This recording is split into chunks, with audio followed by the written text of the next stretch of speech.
ED या CD कोई भगवान के भाई नहीं है। आप बेवजह बिना कारण के आप लोगों को परेशान करते हैं तो आप भी परेशान हो जाएगा। इसलिए मैं तो ईडी और सीबीआई और एनआईए इन सब लोगों को भी कहूंगा कि ये सरकार जाने वाली है, नौकरी में आपको 60 साल तक कम से कम रहना है। इसलिए सोच समझ के कदम बढ़ाइए और फैसला कीजिए। ये मीडिया हाउस जो हैं, इनसे भी मैं अपील करना चाहता हूं, जो मोदी की भाषा बोल रहे हैं, गोदी मीडिया के लोग, कृपया आप अपनी भाषा को बंद करिए। डेमोक्रेसी को बचाने में आप भी अपनी मेहनत कीजिए, लगाइए दिमाग, और नहीं तो आगे आने वाले दिनों में आपको भी समाप्त कर देगा लोग। तेजस्वी यादव ने कहा कि अगर मैं बिहार का मुख्यमंत्री बनूंगा तो अपने कलम से पहला कलम 10 लाख बेरोजगारों को रोजगार देने के लिए मेरा कलम चलेगा। इसको काउंटर करने के लिए देश के वित्त मंत्री निर्मला सीतारमण जी को भेजा गया दिल्ली से कि 19 लाख को नौकरी देंगे। क्या हुआ उस 19 लाख नौकरी का? कितने लोगों को इन लोगों ने दिया नौकरी? पूरे देश की मीडिया को बिहार पर छोड़ दिया गया है। जब से नीतीश कुमार गठबंधन की सरकार बनी है आरजेडी के साथ, मीडिया एक एक मिनट की खबर बता रही है, कह रही है जंगल राज की वापसी हो गई है। लेकिन वहीं एससी, एसटी, ओबीसी, माइनॉरिटी और बहुसंख्यक लोग जो है वो कह रहे हैं कि सोशल जस्टिस की वापसी हो गई है। मेरे साथ बिहार विधानसभा में 2 बार स्पीकर रहे, बहुजन समाज के सबसे मजबूत और आरजेडी के सबसे सीनियर नेता उदय नारायण चौधरी जी मेरे साथ हैं। सर, मीडिया कह रही है कि जंगल राज की वापसी हो गई है। देखिए, मीडिया नहीं कह रही है, तथाकथित जो सत्ता में बैठे लोग हैं, आज जो वर्ण व्यवस्था के सिरमौर कहे जाते हैं, उन लोगों ने एक योजना बनाकर इसको बिहार की जो नई सरकार बनी है उसको डी-एस्टैब्लिश करना चाहते हैं। उसका कारण है कि बिहार में जो सरकार बनी, तेजस्वी यादव के नेतृत्व में जो सरकार बनी है, जिसके मुख्यमंत्री नीतीश कुमार बने हैं, उस सरकार से इतना भय हो गया है कि इसकी हवा और इसकी गूंज देश के दूसरे राज्यों में पहुंच रही है। जितने भी कमजोर वर्ग के लोग थे, अल्पसंख्यक, सब लोग, बहुजन लोग, सब एक बैनर के नीचे इकट्ठा हो रहे हैं और सब लोग बिहार की ओर ताक रहे हैं कि क्यों नहीं बिहार के जैसा यूपी में, क्यों नहीं बिहार के जैसा देश के अन्य राज्यों में। और सब जगह सुगबुगाहट हो रही है। उस सुगबुगाहट के कारण जो मोदी जी और शाह जी की सरकार है उसमें खुजली हो गई है, कलकल हो गई है। तो क्या लग रहा है आप लोग को, अब आपके नेता को इनकम टैक्स ईडी का डर नहीं सता रहा है? लोग कह रहे थे कि इनकम टैक्स ईडी बैठी रहती है। इनकम टैक्स सीडी और क्या करेगी? जो करना है करे। अब उसका भी लोग जवाब देगा समय आने पर, समयानुकूल और संवैधानिक तरीके से उसका भी जवाब देगा। ईडी या सीडी कोई भगवान के भाई नहीं है। आप बेवजह बिना कारण के आप लोगों को परेशान करते हैं तो आप भी परेशान हो जाएगा। इसलिए मैं तो ईडी और सीबीआई और एनआईए इन सब लोगों को भी कहूंगा कि ये सरकार जाने वाली है, नौकरी में आपको 60 साल तक कम से कम रहना है। इसलिए सोच समझ के कदम बढ़ाइए और फैसला कीजिए। क्या लग रहा है, आपने नीतीश कुमार के साथ लंबा काम किया है, उनको मुख्यमंत्री के तौर पे देखा है, उन्होंने कहा है कि 2024 में मैं आऊंगा कि नहीं, लेकिन जो 2014 में आए हैं वो 2024 में नहीं रहेंगे, ये मैं गारंटी करके जाऊंगा। इसका क्या मतलब हुआ? नीतीश कुमार को कैसे देख रहे हैं आप? नीतीश कुमार प्लानर तो है ही है। नीतीश कुमार ने जो कहा है वो सही कहा है और 24 में अब ये सरकार नहीं रहने वाली है, ये भी पक्का है। क्या लग रहा है, लोग कह रहे थे कि नीतीश जी का भी शिवसेना वाली हालत हो जाती, क्या पॉलिसी थी बीजेपी की, क्या सरकार? ये तो थी भाई, शिवसेना का नाम क्यों ले रहे हैं? बीजेपी के लोग वहां जाकर के मीटिंग किए थे अभी। बीजेपी नड्डा साहब गए थे, जेपी नड्डा साहब गए हुए थे। जेपी नड्डा ने कहा कि आगे आने वाले समय में सभी क्षेत्रीय पार्टियां समाप्त हो जाएंगी। तो जेडीयू उसमें नहीं था क्या? जेडीयू भी क्षेत्रीय पार्टी, तो सभी क्षेत्रीय पार्टियों को समाप्त करने का एक एजेंडा वहां बना रहा। तो अब क्षेत्रीय पार्टियों ने इसी को समाप्त करने का एजेंडा बना लिया। अहंकार में जी रहे हैं लोग, जो सत्ता में बैठे हैं अभी उनको जमीन नहीं दिख रही है। अब जनता खोज रही है कि आपने कहा था कि 2022 में हर आदमी को पक्का मकान देंगे, पक्का छत देंगे। वो छत पक्का कहां गया? किसान परिवार को उसकी आय दुगनी करने का वादा किए थे, वो कहां गया? कहे थे कि जब हम नोटबंदी कर रहे हैं तो कहे थे, हाथ का चुटकी बजा बजा के कह रहे थे मोदी जी टीवी पर कि खत्म हो गया, पुराने नोट और 1000 के नोट सब खत्म हो गए और इससे स्विस बैंक से जो काला धन है वो सब आ जाएगा। वो काला धन कहां आया, कितना आया, आज तक उसका जवाब नहीं दिया। बेरोजगार लोग पूछ रहे हैं कि मेरे 2 करोड़ रोजगार का क्या हुआ? अब इसका ना जवाब देने के लिए वो तैयार रहे हैं। लेकिन मीडिया वाला तो आपके डिप्टी सीएम से पूछ रहा है कि 10 लाख रोजगार तो मीडिया वाला तो अभी किसके ये में बोल रहा है? वो ये मीडिया हाउस जो हैं, इनसे भी मैं अपील करना चाहता हूं, जो मोदी की भाषा बोल रहे हैं, गोदी मीडिया के लोग, कृपया आप अपनी भाषा को बंद करिए। डेमोक्रेसी को बचाने में आप भी अपनी मेहनत कीजिए, लगाइए दिमाग, और नहीं तो आगे आने वाले दिनों में आपको भी समाप्त कर देगा लोग। डेमोक्रेसी आप भी नहीं, डेमोक्रेसी खतरे में। ये आप विधानसभा के पूर्व स्पीकर बोल रहे हैं, आप डेमोक्रेसी खतरे में है? डेमोक्रेसी खतरे में नहीं है। आज ही हम देख रहे हैं, क्या देखा आपने? आज ही टीवी में चल रहा है कि यूट्यूब से 8 जो छोटी छोटी मीडिया हाउस है, जो सोशल मीडिया है, उसको इन लोगों ने बैन किया है। क्या उन लोगों का अपराध है? सरकार के खामियों के का उजागर करना क्या कोई अपराध है? आप जो नए नए लड़के लोग सोशल मीडिया चला रहे हैं, आम जनता को सही इंफॉर्मेशन दे रहे हैं। मीडिया का काम है सरकार से सवाल करना। मीडिया का काम यह नहीं है कि सरकार के हां में हां मिलाना। मीडिया चौथा स्तंभ कहा जाता है, लोकतंत्र का चौथा स्तंभ है, जो ब्रेक का काम करती है सरकार के खिलाफ। और अभी ब्रेक का काम जो मेन स्ट्रीम की मीडिया, गोदी मीडिया है, वो नहीं करे। गोदी मीडिया दलाली का काम कर रही है। तो ये जो सोशल मीडिया के लोग हैं इस काम को कर रहे हैं, तो उन लोगों को बेचैनी बढ़ी हुई है। इसलिए आज ही तो देखा हूं मैं टीवी में कि 7-8 चैनल को बंद कर दिया गया। ये लोग अपराधी थे क्या? कोई बलात्कारी था क्या? ना इसमें कोई लोग बलात्कारी है, ना अपराधी है, ना देशद्रोही है। तो तभी इसको लोगों ने बंद कर दिया। बताइए, एक लोकतंत्र टीवी नाम कर सोशल मीडिया चला था, क्या उस नौजवान का दोष है भाई? उसका कोई दोष है क्या? दोष यही है कि सरकार से सवाल कर रहा है। दोष यही है कि उनके कमियों का उजागर कर रहा है। कैसे देख रहे हैं नीतीश कुमार जी? आप कहा जा रहा है, मीडिया कह रहा है कि वो ख्याली पुलाव पका रहे हैं। 40 सीट है बिहार में, सब भी जीत लीजिएगा तो भी पीएम कैसे बन जाइएगा? हिंदी भाषा भाषी क्षेत्रों में इनको कोई स्थान नहीं मिलने वाला है। बिहार, यूपी, झारखंड, उड़ीसा, राजस्थान, कहां जाएंगे आप? कहां जाएंगे? आने दीजिए समय। डेमोक्रेसी खतरे में, ये क्यों कह रहे हैं आप? सभी वजह लॉजिक क्या है? देश की सभी संवैधानिक संस्थानों के मुंह को बंद कर दिया गया है। उसकी शक्ति को छिन्न कर दी गई है। उसके शक्ति को कमजोर कर दिया गया है, निरीह बना दिया गया है। संविधान खतरे में है, डेमोक्रेसी खतरे में है। क्या है? बोलने के कारण अभी वो एक जावेद, क्या नाम था?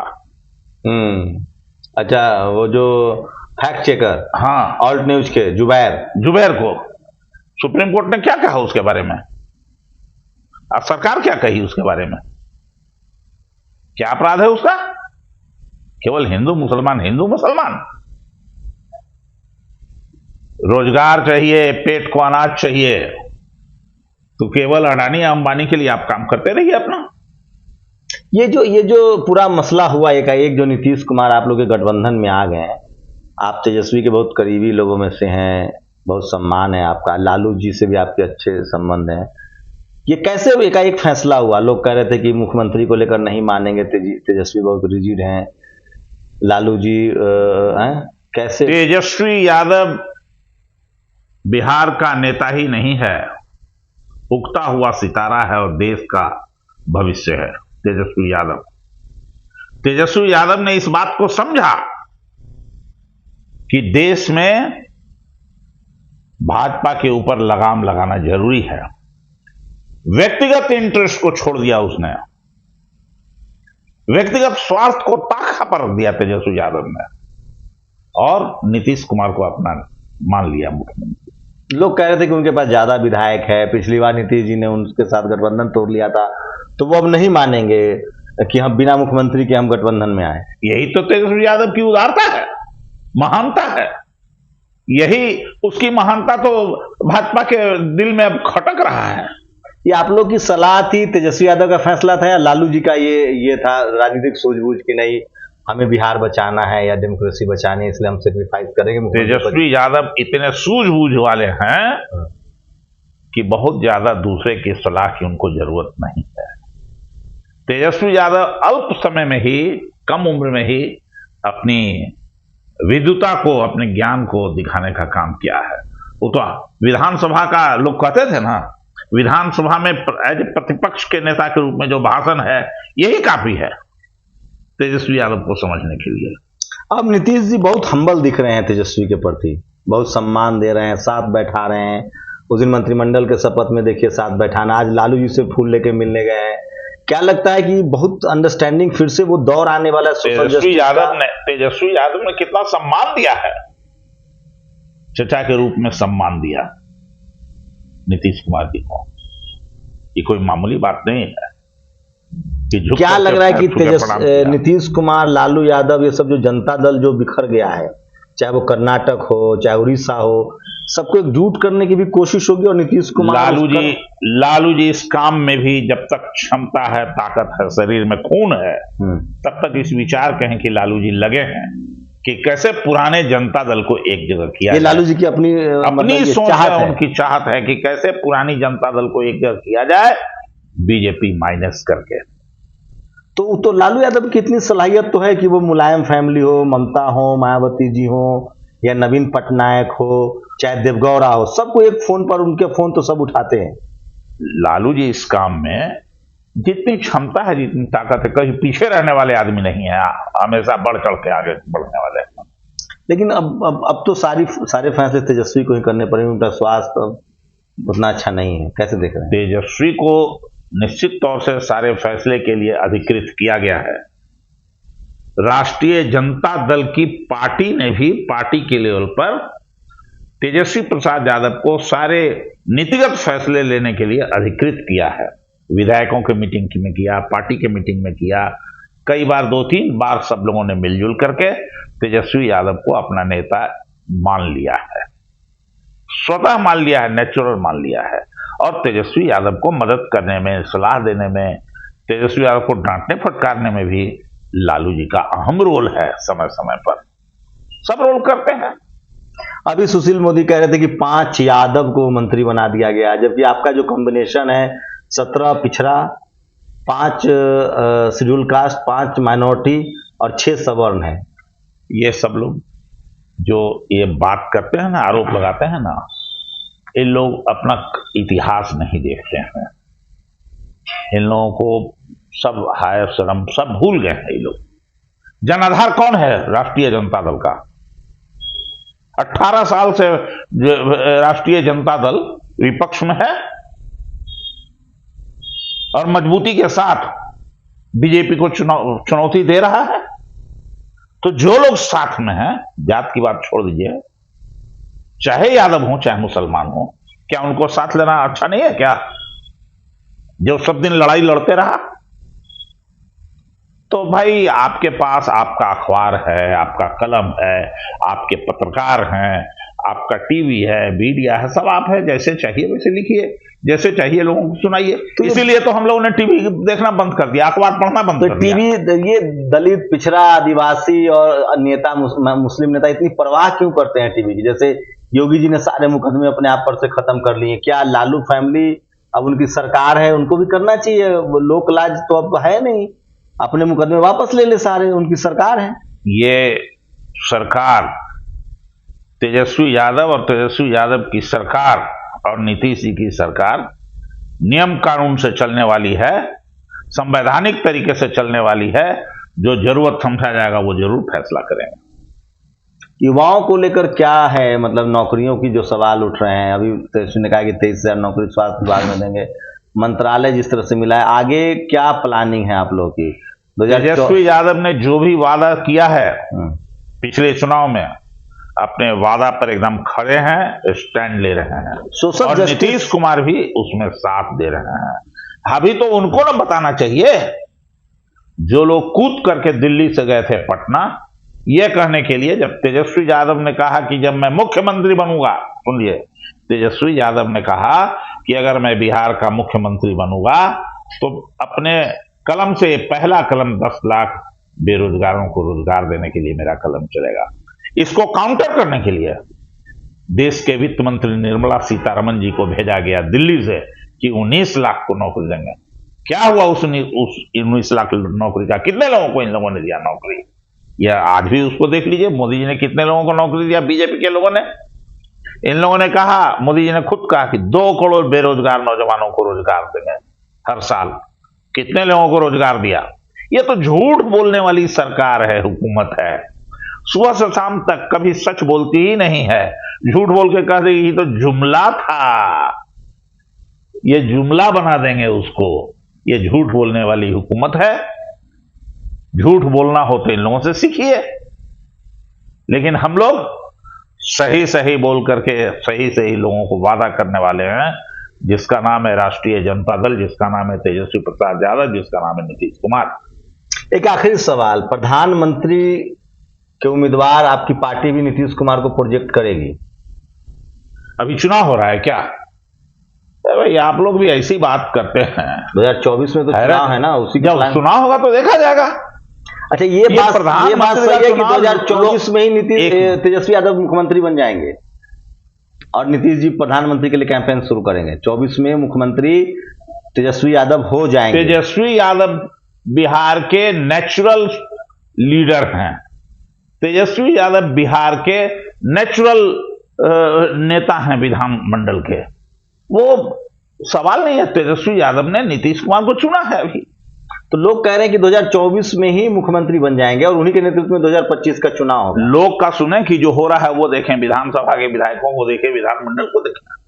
ये तो फैला रहे हैं लोग ना कि किसी तरह से मतभेद पैदा हो। ये मीडिया में, गोदी मीडिया के लोग इस तरह की बात करके फैला रहे हैं। आप इस जाल में कहां से पड़ रहे हैं इसके? अरे आप तो क्रांतिकारी पत्रकार हैं, अम्बेडकराइस्ट हैं। आप चाहते हैं कि सोशल जस्टिस की लड़ाई कैसे आगे बढ़ेगी? जो लालू यादव जिसको छोड़ गए, जो उनके मुख्यमंत्री हटने के बाद जो रुक गया, इसी सरकार, दलितों का, पिछड़ों का, आदिवासियों का, माइनॉरिटी का, जो लालू यादव की जो रिच थी, जो जाके वो उस मोहल्ले में जाते थे, खाना खाते थे, बाल बनाते थे, मीडिया मजाक उड़ाती थी, जो हम जैसे लोग जो उनके जो स्कूलों से निकले, जो हम लोग जो उनका जो प्रोजेक्ट था, जो स्कूल चरवाहा विद्यालय, क्या इस तरह के जिस पर मीडिया हंसती थी, जो उनको गवार कहा जाता था, वो सारे प्रोजेक्ट जो दलितों, पिछड़ों, आदिवासियों, गरीबों के लिए लालू यादव का था, उनसे मिलना जाना, उनका बाल काटना। कह रहे कि तेजस्वी यादव बहुत सोफिस्टिकेटेड हो गए, वो शहरी दिखना चाहते हैं। उनको लालू यादव के उन कामों से शर्मिंदगी है, या वो एक बार पहले तो माफी भी मांग चुके हैं पिछले विधानसभा चुनाव में। गोदी मीडिया के हंसने और रोने पर हम अपना कार्यक्रम न बदलते हैं न बनाते हैं, न कार्यक्रम बनाते हैं न हटते हैं उससे। गोदी मीडिया से नहीं चलती है राष्ट्रीय जनता दल। अगर गोदी मीडिया के कार्यक्रम से चलती है, हम अपनी योजना बनाते तो पिछले चुनाव में ही विधानसभा के चुनाव में तो खूब खींचने का कोशिश किया था इधर उधर। तो क्या बेरोजगारी के मुद्दा से तेजस्वी यादव हट गए थे क्या? उसी तरह से फिर से जो लालू मॉडल था उसको भी आगे बढ़ाएंगे तेजस्वी यादव। और मेरा सवाल वही यादव है, केवल नहीं, कि क्या लालू पूरी राष्ट्रीय जनता दल, पूरी सरकार के लोग, सब लोग मिलकर उस एजेंडा को आगे बढ़ाएं। सर आरजेडी मतलब लालू यादव है। लालू यादव का जो विजन था, लालू यादव को जो जनता प्यार करती है, लालू यादव का जो गरीब गुचला शोषित वंचित समाज के लिए जो उनका जो काम था, मिलते थे, खाते थे, बात करते थे, उन्हीं की भाषा में उनसे बात करते थे, कलेक्टर एसपी डीएम को सड़कों पर उतारते थे। लालू जी तत्कालीन समय के लिए नेता थे, चीफ मिनिस्टर थे। आज के तारीख में लालू जी विचार हो गए हैं, लालू जी संस्थागत हो गए हैं, लालू जी व्यक्ति नहीं रहे, समाज के प्रतीक हो गए हैं। और वो कौन से समाज के प्रतीक हो गए? लालू जी का नाम लेते हैं, वंचित वर्ग के प्रतीक हो गए, जिनके मुंह में आवाज नहीं उसको आवाज देने वालों के प्रतीक हो गए, जो कमजोर है उसको ताकत देने वाले हो गए। सामाजिक, आर्थिक, राजनीतिक सब ताकत मुहैया कराने वाला व्यक्ति का नाम लालू रहा, लालू यादव। सब लालू यादव तो बहुत ऊपर उठ गए व्यक्ति से। तो उनके विचारों को बढ़ाएंगे आप लोग? कह रहे जरूर, जरूर उनके विचार को आगे बढ़ाने का काम। चलिए, इस दौर में वो दौर भी रहा है जब सवर्ण समाज के हाथ में सत्ता आती थी। कभी कांग्रेस, कभी बीजेपी, हमेशा सवर्ण समाज के हाथ में सत्ता आती थी। लालू यादव उन लोगों में से हैं जिन्होंने सबसे पहले सोशल जस्टिस की लड़ाई को आगे बढ़ाया और सत्ता अपने हाथ में लिया। इसलिए आज वो जेल की सलाखों के पीछे तक गए, सजा भी काटे, अब जेल से बाहर भी हैं। लालू यादव को एक प्रतीक के तौर पे देखा जाता है। कर्पूरी ठाकुर, लालू यादव, इन लोगों ने सत्ता में जो शोषित वंचित समाज के लोग हैं उनको भागीदारी दी और सत्ता में आए भी। देखने वाली बात होगी कि क्या उस सोशल जस्टिस की लड़ाई को जो सरकार बनी है बिहार में वो आगे बढ़ाती है कि नहीं, क्योंकि उन्हीं लोगों ने इनको हमेशा से वोट दिया है। या फिर ये सरकार टीवी अखबार के जो पत्रकार हैं, जो जंगल राज कह रहे हैं, जो लालू मॉडल पर हंसते हैं, जो लालू यादव का मिमिक्री उड़ाते हैं, क्या उनके दबाव में आ जाएगी? ये देखने वाली बात होगी, क्योंकि मीडिया के दबाव से बच पाना एससी, एसटी, ओबीसी माइनॉरिटी के नेताओं के बस की बात नहीं होती है, क्योंकि वो वैचारिक रूप से इतने मजबूत नहीं होते हैं कि वो मीडिया का दबाव झेल सके, सवर्ण लेखकों का दबाव झेल सके, मनुवाद, ब्राह्मणवाद, जातिवाद का दबाव झेल सके। देखते हैं, तो अभी लंबा समय है, 2 साल तो लोकसभा का चुनाव है, 3 साल में विधानसभा का चुनाव होगा। तेजस्वी यादव के पास बड़ा मौका है कि वो अपने आप को लालू मॉडल के असली उत्तराधिकारी के रूप में साबित कर सकें। उदयनारायण चौधरी हैं, राष्ट्रीय जनता दल के सीनियर नेता हैं। वक्त बहुत कुछ बदल रहा है, लेकिन सवाल वही है कि आखिर सोशल जस्टिस की लड़ाई अब आगे कौन लड़ेगा? क्या वो चेहरा तेजस्वी यादव होंगे? और क्या 2024 में नीतीश कुमार, बिहार से जो लहर पैदा होगी, जैसे इंदिरा गांधी के खिलाफ इमरजेंसी के खिलाफ हुआ था, क्या बीजेपी के विकल्प के तौर पर नीतीश कुमार पूरे देश में अपनी पहचान बना पाएंगे? आप लोग की क्या प्रतिक्रिया है? पूरी बातचीत कैसी लगी? अपनी प्रतिक्रिया जरूर दीजिए।